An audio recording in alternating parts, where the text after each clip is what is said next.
From Sacred Heart University in Fairfield, Connecticut, this is The Pulse. Hello, my name is Jessica Shalou. And I'm Christian Colon. Thanks for joining us. Before we begin, let's start off with in the news. In international news, this morning, a powerful earthquake struck the Japanese island of Kyushu.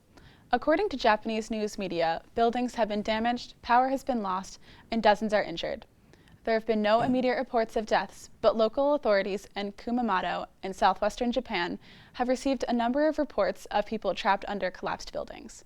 The quake's preliminary magnitude was measured at a 6.4 on the Richter scale. The earthquake that struck northeastern Japan in 2011, resulting in a powerful tsunami, was measured at a 9.0. In national news, the Centers for Disease Control and Prevention said yesterday that there is now enough evidence to definitely say that the Zika virus could cause birth defects. The results are unusual small heads and brain damage in infants born to infected mothers. According to the Deputy Director of the CDC, 700 people in the United States have been infected as of last week, including 69 pregnant women. Half of the cases are located in Puerto Rico. Most of the other cases involving Americans have occurred while traveling to South America. States at highest risk of having mosquitoes that can transmit Zika are Florida and Texas, especially in urban areas where mosquitoes can thrive and where lack of air conditioning results in open windows, giving the insects greater access to people. In local news, Sacred Heart University last week hosted a town hall forum with a Republican presidential candidate, Ohio Governor John Kasich. Throughout his speech, Kasich touched upon the topics of education, job importance, economic policy, and his goals of bringing people together while in Washington if he were to become president. In his closing statement, Kasich expressed how he's going to work hard in his attempt to earn the presidential bid. Primaries in Connecticut for Republicans and Democrats will be held on Tuesday, April 26th. Sacred Heart University is a place that prides itself on bringing in the best people to help the community grow and develop. Father Bruce, the new chaplain of Sacred Heart, not only brings a world of knowledge and experience, but a new take on what it means to be a pioneer. Philippe Lobato brings us the feature. I am Father Bruce Robbie, and I've been here as a chaplain for campus ministry for this school since February 1st, so this is the second month I've been here. The thing I like throughout the week is on Sunday. I was looking forward for Sunday because I like to see college kids coming to Mass, because there is a bad negative thing about college kids that they don't go to church anymore. With some people, they say once they finish confirmation, they go to college, no more religion in their life, but that's not true. Being here, I prove it that still they go to church. Makes it a much more livable faith. You know, in every one of his homilies every week, it's just, they're very relatable, they're not very like over your head, you know, they're very just simple and easy to understand. It just makes it easy to see how to practice your faith, because you just watch him practice it in just such a simple manner every day, just in how he carries himself, and he just provides a model. Father Bruce, being an island guy from Micronesia, he has that kind of easygoing, and he likes to hang out, he likes to talk to people, and he likes to be there for them. So I think that's something that we really were looking for in him. Bumped into him at Reds a few times, and got to have some pretty cool chats with him there. And he's really a very laid-back, chill guy, and he can really relate to students, because I know I can relate to him. And he's very easygoing, very talkative. Like, you can have easy conversation. You don't feel like, oh, he's like a priest. I have to all quiet around him. Like, you can have great conversation. So going to Red Hook because I like beer, I like to drink, and also I like to be available with the students. As I do know that drinking, once you drink one or two, it makes you loosen up and start to share your problems or whatever. So I'm there to be available to whoever wants to talk, and also there to reach out to anybody who wants to talk to me. We are who we are, and yes, he has a distinct role, and therefore he, as a public figure of the holy man, as the priest here, it is important that he goes to the pub and that he meets students and others in the community where they're at. Because if we can meet them in their environment, the very environments that make up the university campus, that's where people are going to get to know him, and that hopefully in their time of concern or spiritual need, that guy's approachable. I would say obviously, as I mentioned before, like very friendly, very relatable, not intimidating at all. You can reach out to him. He's a mentor, but he's also like a friend. And both of those go hand in hand too. Like they support each other. So I think he's definitely like, a perfect fit for this campus. This has been Philippe Labata with The Pulse. Did you know that Sacred Heart has its own improv team? Similar to the popular TV show, Whose Line Is It Anyway? I had the opportunity to learn how these actors create an entire scene from a single suggestion from the audience. The Theater Arts Program is one of the most active organizations at Sacred Heart. Among its program, an improv team has taken the stage and has been performing for the university for close to 7 years. Previously known as the Awkward Handshakes, the 2015-16 school year has brought a new name for the troupe, now known as the Pioneer Players. Although improv is a program run through the Theater Arts Program, it holds a very different technique of acting. It's theater, but without rehearsal beforehand. So you can either do a short form games, which are kind of like structured, like a certain amount of people play, and then this happens every time in the game, but it's completely different scene work. Or you can do long form, which I like better, which is just you put 4 or 5 people in, and you get a word, and then you do a whole 10-minute long scene on the word. And it's just a lot of trust, and nothing is rehearsed beforehand, so it's all just made up on the fly. Although they do not have pre-rehearsed shows, the team is able to practice their skills by playing games during rehearsals. Running on feedback from each other, the team practices up to 2 times a week. Each semester, they're able to perform 2 improv shows to raise money for the troupe. I've learned to be more confident in myself because I doubted my skills in the beginning, and now Sarah and Nick and Dan and all of them have taught me to be a better person. We play different games, like guessing games sometimes, and usually just like long form, where we usually go for like 10 minutes, I want to say, with one general scene, which is a little difficult at times, but we're all like practicing and working on it. Among the group are 2 strains of performers, the fundraising team and the showcase team. Both groups practice games together, but perform separately depending on their skill levels and experience with improvisation. I think my favorite thing about the improv team is how relaxed the environment is. I'm really involved in the Theater Arts Program in general. I'm on the executive board, and I've been in a bunch of different shows and other leadership positions throughout my 4 years here, and all of that kind of gets muddled with the stress of school and work and everything else in life because, sometimes it can feel like a chore because we're just doing so much in this program and it's taking up a lot of energy.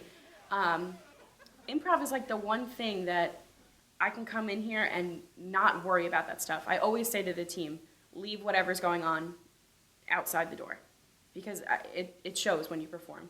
And when you can do that, when you can literally just take off that baggage, take off the stress, it gives you this amazing opportunity to create and learn about yourself as a performer and make mistakes. I hope that when I come back in years to come, after I graduate, that I can come to these shows and that same atmosphere is around them because it's really magic. It's amazing to watch my friends perform and make people happy.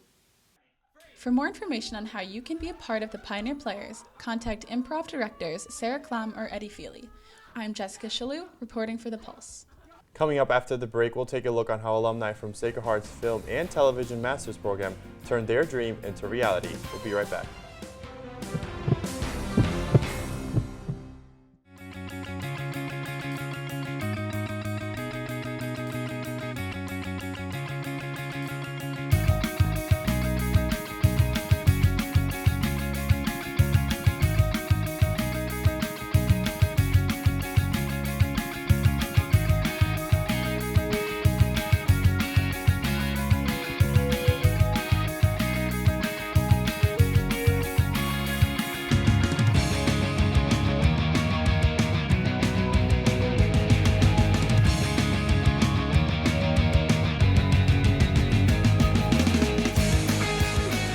I started at Sacred Heart University in 1999. It's been incredible to see the changes we've gone through. Clearly we were on a growth path for many years, and I think all the signs were leading towards us becoming a school Being a school of communications allows us a lot of flexibility. It makes us more competitive with other schools. It's like we've really arrived, and I think we got here because of the great students who came before and kind of brought us to this point. Becoming a school really acknowledges all the amazing work that our students, our staff, and faculty do. Students get involved immediately here.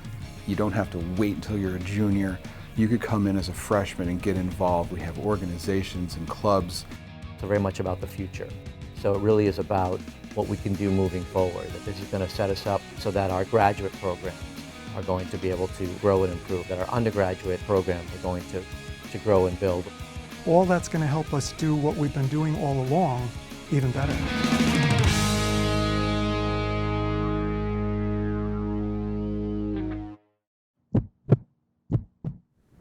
Welcome back. Sacred Heart University's Film and Television Masters of Arts program, known as FTMA, allows students to create short segments and full-length films as well. 2 alumni brought their feature film, Meet Mario, back home to Sacred Heart for its campus premiere. Natalie Chiafari brings us the story. On Sunday, March 20th, Meet Mario premiered at the Edgerton Theater. See, in the movie, Meeting Mario. Julie Robinson and DJ Higgins are 2 FTMA graduate students from Sacred Heart University that created the movie. We were lucky to be able to engage with the Alumni Association here at SHU and bring Mario to Connecticut. The film revolves around a Black Italian who comes to America as a child and eventually faces the backlash of racism within his girlfriend's family. I mean, I'm very proud of the work that we did here. We did this movie with no money, or very, very little money, and it was through the help and assistance of a lot of people that, between DJ and Julie and I, people that we all knew that appreciated what we were doing. Meet Mario has a very strong connection with not only Sacred Heart, but the Connecticut area. As you'll see in the film, there's so many scenes that were shot in Connecticut. So the library itself was thanks to Sacred Heart. The Catholic Church was in Stamford. So it's special to come back to the place where it all started and revisiting a lot of the locations that are actually in the movie. And to the people that supported us, that's a big thing. It took a lot of determination and hard work to bring this film to life. We went out and we risked a lot. We said, look, people may laugh at us, this may be nothing, but it turned out to be something. It turned out that a lot of people appreciated the message, which is embracing identity, and it's really a film against racism. Cocktail hour started at 5 p.m., and the showing of the film started at 6 p.m. Friends and family from all over came to support the film. There's a real diverse crowd here tonight. When we were in New York, we had a different type of diversity. And so tonight we're going to get the opportunity to showcase Mario to a different crowd so we can get the audience reaction that we've been looking for. There were laughs, tears, and silence, but Meet Mario received the reaction that they were looking for. And for some, it was a lot more personal. All of it. I went through a lot with my husband's family. My family accepted him, but I mean, for my grandparents, right, to the aunts and uncles and all the cousins, but his family never accepted me, never accepted my children, and still don't. Others loved the different take on racism. I thought it was unique because it talked from an Italian perspective, and a lot of times we see racism, African American, white American. In this particular time, it was an African American or an Italian Black person. And some of their biggest supporters continue to love the story. They did a beautiful job. It's a beautiful film. It brings a lot of messages. They worked very hard, and for what? With no money, I think they did a great job. Not only was this an inspiration to the audience members, but to students that want to pursue a film and television career path. Students that are studying filmmaking right now, whether you're on the producing end, the writing end, the directing end, no matter what part of the industry you want to be involved in, as an actor, an entertainer in any way, I think that you have to really stay focused on what your goal is. And for those students thinking of the FTMA program, nothing should stop them from going after their goals. We went to school because we love making films, and I hope that those kids that are still going down there and the classes that will come after us, that this is what they'll do. You know what I'm saying? They'll take it to the next level. We do shorts, we do this, we do that, but there'll be a couple more that'll be like, you know what, the independent feature, that's what we want to do, and then they'll take it to that next level. For more information on upcoming screenings, visit the Meet Mario Movie Facebook page. This is Natalie Chiafari reporting for The Pulse. It's great to see alumni come back and present their work even after they graduated.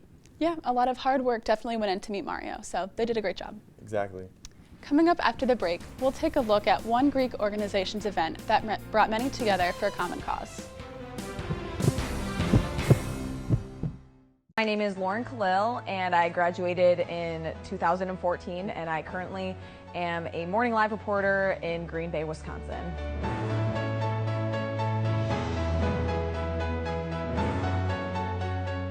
In the news business, there's not really a typical daily routine. Any day can be from one extreme to the next. In a smaller market, you'll realize that you really need to find the news. It's not just right out there. As a morning live reporter, I'm into the news station by 3:30, kind of depending where my live shot is. Sometimes I help produce a little bit in the morning. Like I said, it kind of depends what's going on. But then myself and my photog will head out to wherever my morning live shot is.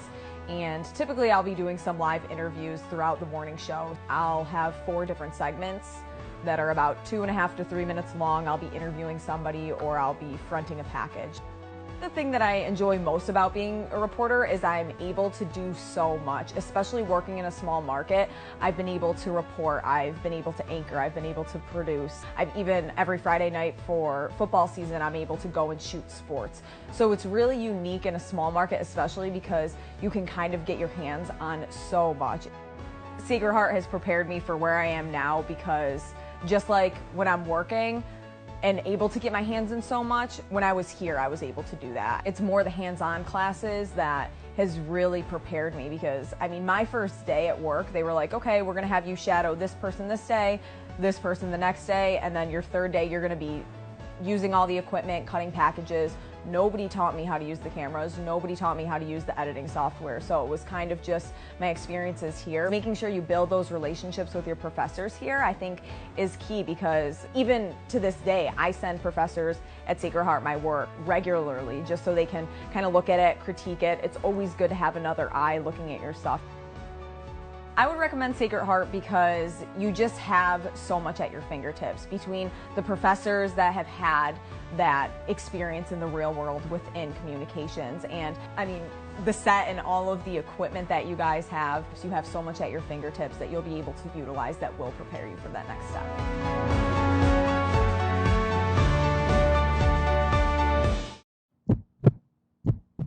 Welcome back to The Pulse. Breast cancer awareness is typically a focus during the month of October, but for the sorority Zeta Tau Alpha, every day is about breast cancer awareness. This year, the organization held a dodgeball tournament to help raise funds towards the disease. Gabriella Rosen has a report. Sacred Heart students all share a common desire for competition. At the William H. Pitt Center, Zeta Tau Alpha hosted their first annual breast cancer dodgeball tournament. This allowed student athletes and fraternities to come together while competing for a greater cause.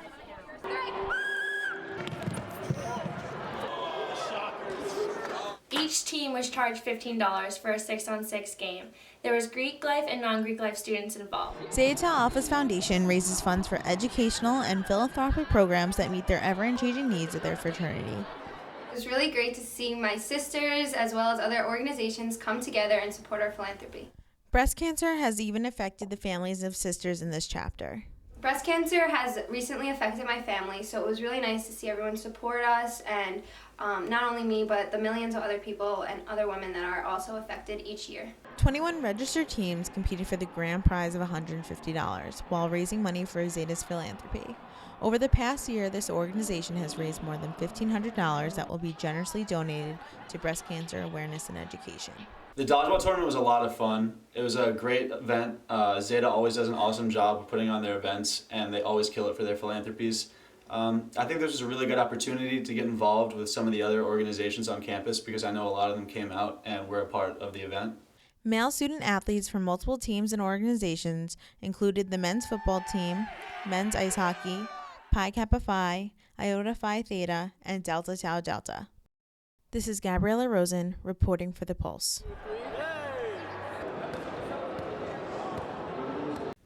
It was such an excellent turnout for such a good event, so it was good to see how much money they raised. Yeah, and they had a lot of support from besides Greek Life. There are many different sporting organizations on Sacred Heart's campus that compete for national titles. Sacred Heart's dance team is the only club sport that competes in a national Division I competition each year. Here's a look at how the team is preparing for this year's event in Daytona, Florida. Alessandra Sotaro brings us the story. Sacred Heart's dance team competes every year in Daytona Beach, Florida in hopes of coming home with a national title. This year brings on new meaning for the girls. In the past, the team has brought home titles in the top 5 rankings. This year, the team is more confident in their choreography and in each other than ever before.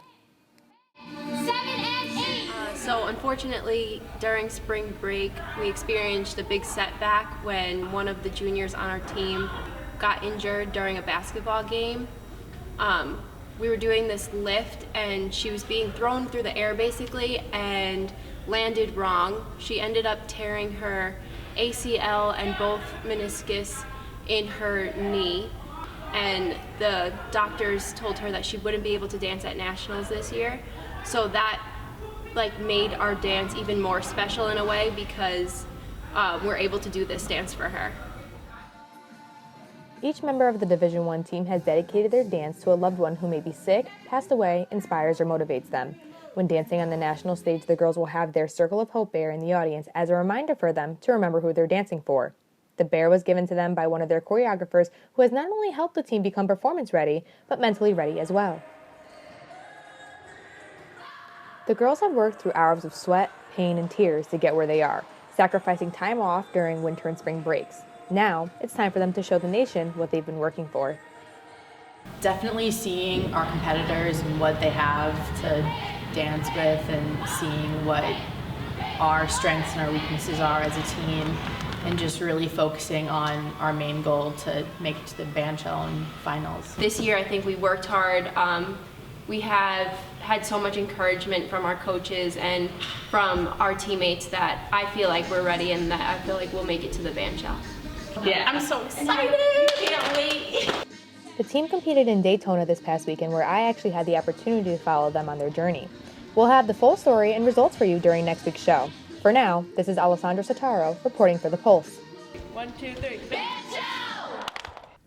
That's all the news for now. I'm Christian Cologne. And I'm Jessica Shalou. We'll see you next time on The Pulse.